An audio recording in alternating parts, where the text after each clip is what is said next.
சமூக சொந்தங்களுக்கு வணக்கம். மீண்டும் மற்றொரு காணொலியில் உங்களை சந்திக்கின்றேன். இந்த காணொலியில் நாங்கள் முக்கியமாக பார்க்க இருக்கின்ற விடயம், ஈரானின் கடைசி ஆயுதம் அணுகுண்டா? அணு ஆயுதத்தை ஈரான் பரிசீலித்ததா?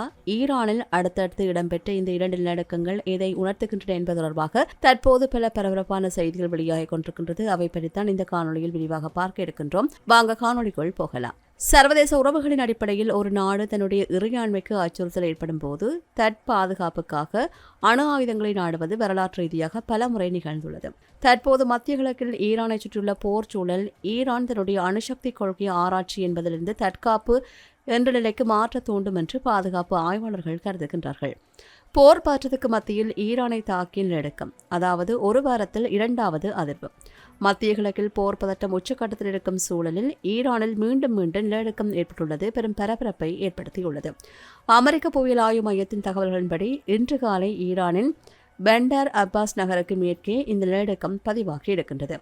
கடந்த ஒரு வாரத்திற்குள் ஈரானில் பதிவாகும் 2வது நிலநடுக்கம் இதுவாகும். இதற்கு முன்னதாக கடந்த செவ்வாய்க்கிழமை ஃபார்ஸ் மாகாணத்தின் ஹெராஷ் பகுதியில் நிலநடுக்கம் ஏற்பட்டிருந்தது. ஈரானின் பெண்டர் அப்பாஸ் மற்றும் ஃபார்ஸ் மாகாணங்கள் ஏற்பட்டுள்ள நிலநடுக்கங்கள் புவியியல் ரீதியானவை என்றாலும் அணுசக்தி தளங்களின் பாதுகாப்பில் அவை ஒரு நிச்சயமற்ற தன்மையை உருவாக்கி இருக்கின்றன.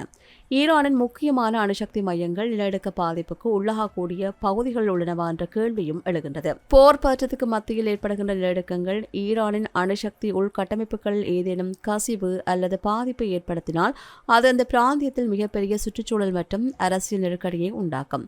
தொடர்ந்து வரும் அமெரிக்காவின் ராஜேந்திர அழுத்தங்களும் ஈரான் தன்னுடைய அணுசக்தி திட்டத்தை விரைவுபடுத்த ஒரு நியாயமான காரணமாகவும் பார்க்கப்படலாம். வழக்கமான போரில் தங்களால் வல்லரசுகளை எதிர்கொள்ள முடியாது என்பதை ஈரான் உணர்ந்தால் அணு ஆயுதமே தங்களின் ஒரே பாதுகாப்பு அரண் என்று ஈரான் தலைமை கருதக்கூடும். மேற்கத்திய நாடுகளுடன் மேற்கொள்ளப்பட்ட அணுசக்தி ஒப்பந்தங்கள் தோல்வியுற்ற நிலையில் அணு ஆயுதத்திறன் கொண்ட நாடாக மாறுவதே தங்களின் உயிர் வாழ்தலுக்கு வழி என்று ஈரான் நினைக்கலாம். ஈரான் அணு ஆயுத பரிசோதனை நோக்கி நகர்ந்தால் அது வளைகுடா நாடுகளில் ஒரு அணு ஆயுத பந்தயத்தை தொடங்கிவிடும். ஈரான் அணு ஆயுதத்தை பரிசீலிப்பதற்கான சாத்தியக்கூறுகளை நாம் 3ஆக பிரிக்கலாம். 1. நிழல் அணுசக்தி திறன். ஈரான் நேரடியாக அணு ஆயுதத்தை வெடிக்கச் செய்யாமல் அணு ஆயுதம் தயாரிப்பதற்கான அனைத்து தொழில்நுட்ப திறன்களையும் பெற்று வைத்துக் கொண்டு சர்வதேச சமூகத்தை அச்சுறுத்துவது. 2. போர் தீவிரமடைந்தால் பிராந்திய ஆதிக்கத்தை பாதுகாக்க அணு ஆயுத திட்டத்தை ஒரு மிரட்டல் கருவியாக பயன்படுத்துவது.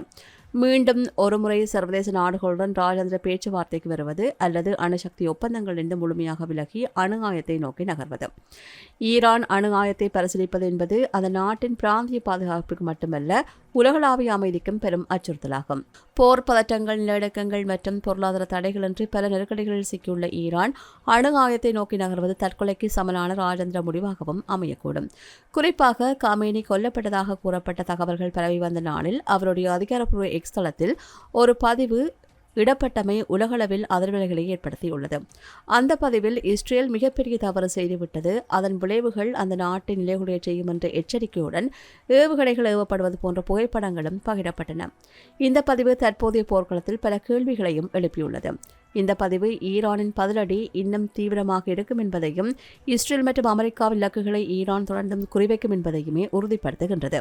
ஈரானின் ஏவுகணை தொழிற்சாலைகள், அணுசக்தி உள்கட்டமைப்புகள் மற்றும் இராணுவ தளங்களை இலக்கு வைத்து அமெரிக்காவின் 3வது விமானந்தாங்கி போர்க்கப்பலான USS ஜார்ஜ் H.W. புஷ் மத்திய கிழக்கு நோக்கி விரைந்துள்ளது. ஈரானிய தலைமை தங்களுக்கு ஏற்பட்ட இழப்புகளை ஈடுகட்டவும் பிராந்தியத்தில் தங்கள் ஆதிக்கத்தை தக்க வைக்கவும் கடுமையான பதிலடி நடவடிக்கைகள் இனித்தான் உள்ளதாக கூறுகின்றது. ஸ்ரீ சக்திவேல் ஜோதிட ஆராய்ச்சி நிலையம். வேலை, தொழில், கல்வி வழிகாட்டுதல், அவசர ஜோதிட சேவை எல்லாம் ஒரே இடத்தில். ஸ்ரீ சக்திவேல் ஜோதிட ஆராய்ச்சி நிலையம். எங்களிடம் இருக்கின்ற கடைசி கொண்டு தீரும் வரையில், கடைசி வீரர் உள்ள வரையில் எதிர்த்து போராடுவதை தவிர எங்களுக்கு வேறு வழியில்லை என்று ஈரான் வெளியுறவுத்துறை அமைச்சர் கூறியிருக்கின்றார்.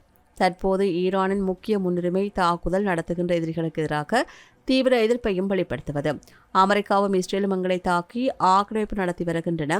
அவர்கள் ஈரானுக்கு அதிகபட்ச சேதத்தை ஏற்படுத்த முயல்கின்றார்கள். நாம் இப்போது பேசிக் கொண்டிருக்கும் இந்த நேரத்தில் எமது நாட்டு குடிமக்கள் மீது அமெரிக்காவும் இஸ்ரேலும் குண்டுகளை வீசி தாக்குதல்களை நடத்தி வருகின்றார்கள். ஈரான் தொடர்ந்தும் தாக்குதலுக்கு உள்ளாகி வருகின்றது. எங்களிடம் கடைசி குண்டு இருக்கும் வரையில், கடைசி வீரர் இருக்கும் வரையில் எதிர்த்து போராடுவதை தவிர வேறு வழியில்லை.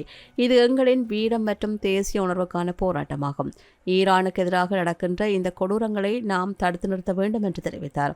எங்களுக்கு இது எதிர்ப்புக்கான போராட்டமாகும். வரலாற்றுக்காகவும் இது பிராந்தியத்துக்காகவும் உலகுக்காகவும் சர்வதேச சட்டத்தின் கொள்கைக்காகவும் நெறிமுறைகளுக்காக நடக்கும் போராட்டம் இது.